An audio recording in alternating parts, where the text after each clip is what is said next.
안녕하세요. 여러분의 권리를 하나도 놓치지 않고 모두 챙겨드리는 든든 복지입니다. 오늘도 여러분의 생활에 실질적인 도움이 되는 따끈따끈한 복지 소식을 전해드리러 왔습니다. 요즘 마트 가기가 참 무섭다는 말씀들 많이 하십니다. 중동사태 여파로 기름값은 물론이고 식재료 가격까지 줄줄이 오르다 보니 지갑 열기가 참 망설여지는 요즘이죠. 열심히 일을 해도 생활비 부담이 커지는 현실에 많은 분이 답답함을 느끼고 계실 겁니다. 그래서 정부가 나섰습니다. 총 26조 2천억 규모의 대규모 민생 지원책이 곧 시행될 예정입니다. 이는 작년 14조 원보다 훨씬 확대된 규모인데요. 지금부터 여러분이 받으실 수 있는 지원금 혜택을 하나하나 짚어드릴 테니 오늘 영상 꼭 끝까지 시청해주세요. 이번 지원책은 무엇보다 서민 경제 안정에 초점을 맞추고 있습니다. 고물가와 고금리로 고통받는 우리 국민의 부담을 직접적으로 덜어드리기 위한 결정인데요. 정부는 역대 최단 기간인 19일 만에 이번 예산안을 편성하여 빠른 지원을 약속했습니다. 가장 궁금해하실 지원 지급 대상부터 알아볼까요? 이번 지원금은 국민 중 소득 하위 70%에 해당하는 약 3,500만 명을 대상으로 합니다. 꽤 넓은 범위가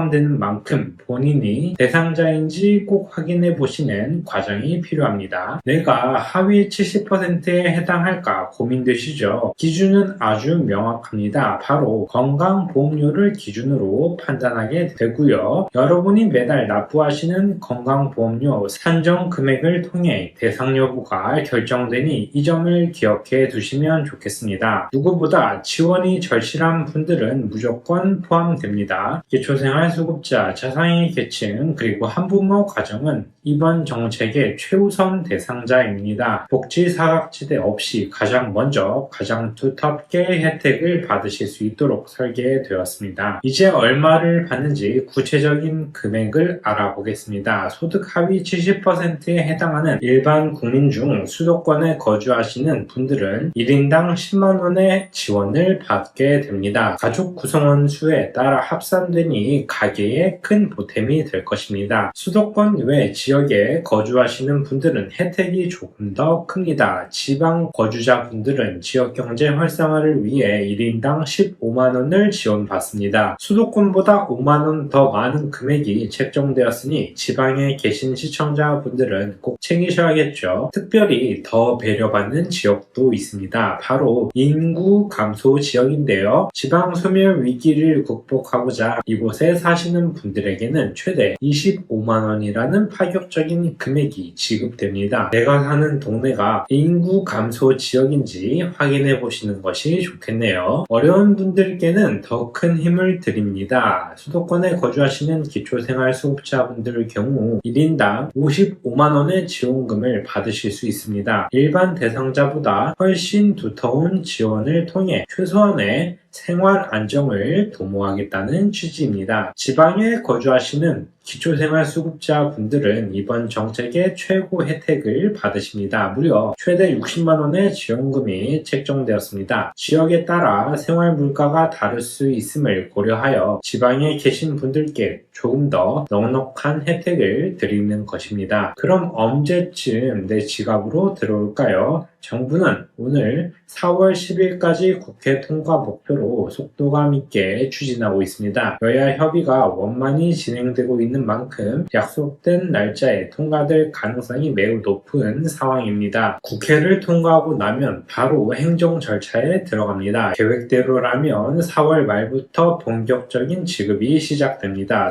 4월이 가기 전에 첫 번째 지원금 혜택을 보실 수 있도록 모든 준비가 빠르게 진행 중이니 조금만 기다려주세요. 일반 국민 대상자 분들은 1차에 이어 5월에서 6월 사이에 2차 지급이 이루어질 예정입니다. 한꺼번에 지급되는 것보다 시차를 두고 지급함으로써 소비를 진작시키고 생활비 부담을 지속적으로 덜어드리려는 세심한 배려가 담겨 있습니다. 중요한 점은 이번 지원금이 현금으로 직접 들어오는 것은 아니라는 점이죠. 과거의 방식과 달리 지역 경제를 살리고 소비를 촉진하기 하기 위해 카드 포인트나 지역화폐 형태로 지급될 예정입니다. 미리 본인의 카드를 점검해 두시면 좋겠죠. 번거로운 신청 절차 때문에 걱정이신가요? 걱정하지 마세요. 기초생활수급자 차상위 계층 여러분은 별도의 신청 없이도 자동으로 지급됩니다. 정부가 이미 명단을 파악하고 있기 때문에 기다리기만 하시면 포인트가 쑥 들어옵니다. 일반 하위 70% 대상자 분들은 추후 공고되는 지침에 따라 간편한 온라인 또는 오프라인 신청이 필요할 수 있습니다. 저희 든든복지에서 신청 시기가 되면 누구보다 빠르게 정확한 방법을 영상으로 제작해서 알려드릴 테니 채널 고정해주세요. 지원금뿐만 아니라 더 많은 혜택이 기다리고 있습니다. 교통비 부담 만만치 않으시죠? 이번에 K패스 환급 혜택이 대폭 강화됩니다. 대중교통을 자주 이용하시는 분들에게는 지원금만큼이나 반가운 소식이 아닐 수 없는데 얼마나 돌려받으실 수 있을까요? 기초생활수급자분들은 교통비의 최대 83%를 환급받으실 수 있습니다. 거의 공짜나 다름없는 수준이죠. 일반 이용자분들도 45%라는 높은 환급률을 적용받게 되어 출퇴근 발걸음이 한결 가벼워질 전망입니다. 전기요금, 가스요금 걱정도 덜어드립니다. 정부는 저소득층 20만 가구를 대상으로 에너지 바우처를 추가 지급하기로 했습니다. 냉, 난방비 부담이 큰 취약계층이 사계절 내내 걱정 없이 지내실 수 있도록 꼼꼼하게 지원할 계획입니다. 식탁 물가 안정을 위해 약 800억 원의 예산이 농수산물 할인 지원에 투입됩니다. 대형마트나 시장에서 우리 농축수산물을 구매하실 때 더 저렴하게 사실 수 있도록 할인폭을 넓힐 예정이니 장보기가 한결 수월해질 것입니다. 마음의 여유도 챙겨드립니다. 영화 할인권 600만 장과 숙박 할인권 30만 장이 배포될 예정입니다. 그동안 물가 때문에 문화생활을 미루어 오셨다면 이번 기회에 가족들과 영화도 보시고 가까운 곳으로 여행도 다녀오시면 좋겠습니다. 이번 지원금은 지역화폐로 지급되는 만큼 우리 동네 골목 상권에도 큰 활력이 될 것입니다. 소상공인 여러분께는 손님이 늘어나는 기회가 되고 소비자 여러분께는 질 좋은 서비스를 저렴하게 이용하는 상생의 기회가 될 것입니다. 이번 정책은 정부가 국민의 목소리를 직접 듣고 마련한 실질적인 대책입니다. 26조 원이 넘는 막대한 예산이 꼭 필요한 곳에 쓰이도록 철저히 준비하고 있으니 시청자 여러분은 본인의 권리를 꼭 찾으시길 바랍니다. 여기서 꼭 주의하셔야 할 점이 있는데 지원금 신청을 빌미로 개인정보를 요구하거나 입금을 유도하는 보이스피싱이 기승을 부릴 수 있습니다. 정부는 절대로 먼저 돈을 보내라고 하지 않습니다. 수상한 문자나 전화는 반드시 주의해주세요. 오늘 내용을 핵심만 딱 정리해 드릴게요. 소득 하위 70%를 대상으로 해서 4월 말부터 최대 60만원까지 카드나 지역 화폐로 지급되는 대규모 민생 지원 정책입니다. 이 한 줄만 기억하셔도 오늘 완벽하게 하신 겁니다. 자, 이 좋은 소식을 나만 알고 있으면 안 되겠죠. 주변의 이웃분들, 특히 스마트폰 사용이 서툰 어르신들께 이 소식을 널리 공유해 주세요. 여러분의 공유 클릭 한 번이 누군가에게는 큰 희망과 위로가 될 수 있습니다. 오늘 정보 유익하셨나요? 앞으로도 정부의 복지 정책이 발표될 때마다 저희 든든복지가 가장 정확하고 이해하기 쉽게 전해드리도록 하겠습니다. 아직 구독 전이시라면 구독과 좋아요, 알림 설정까지 꼭 부탁드리고요. 시청해주셔서 진심으로 감사합니다. 오늘도 든든한 하루 보내세요.